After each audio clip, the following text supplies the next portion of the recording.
আসসালামু আলাইকুম প্রিয় ভিউয়ার্স, আপনাদের সাথে কথা বলবো আমাদের চীনা হাঁসের বাচ্চা নিয়ে। আমাদের খাঁচায় কয়েক প্রজাতির মুরগি আছে। এনে আছে ফার্মি মুরগি, তারপরে এখানে দেখতে পাচ্ছেন আছে চীনা মুরগি,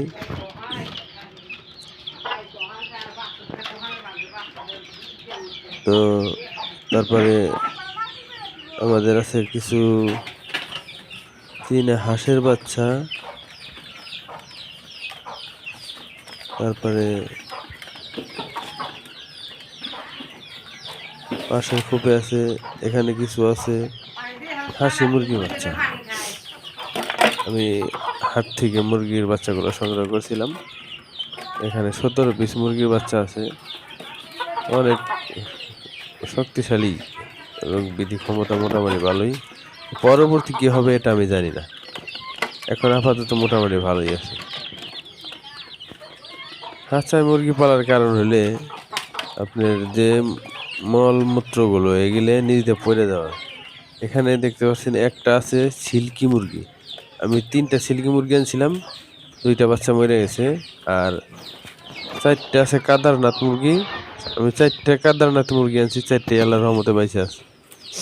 তো সিল্কি মুরগি এখানে দেখতেছেন কিছু আছে টাইগার মুরগি। টাইগার মুরগি আনছিলাম 10টা, তাতে 5টা মারা গেছে, 5টা আছে।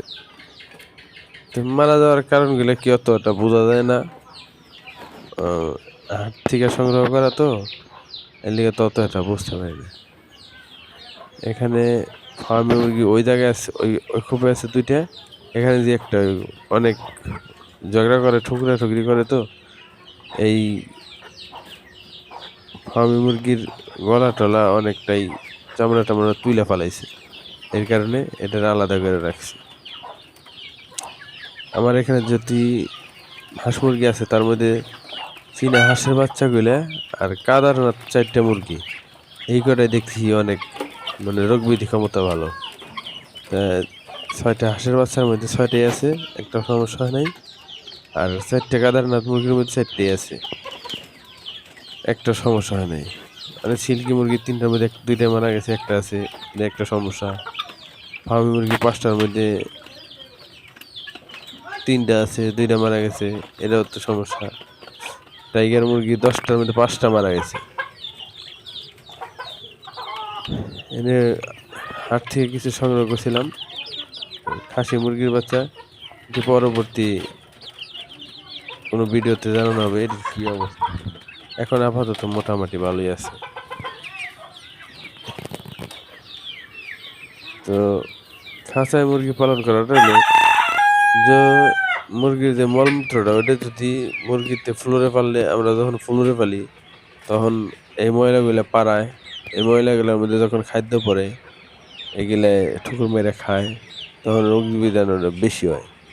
আর খাঁচায় পাললে ময়লাটা নিচে পড়ে যায়, ওইটা খাবারের মধ্যে যাইতে পারে না, আর পায়েটা শরীরে অতটা লাগে না। এর লিগে এই খাঁচায় মুরগি পালন করা ভালো।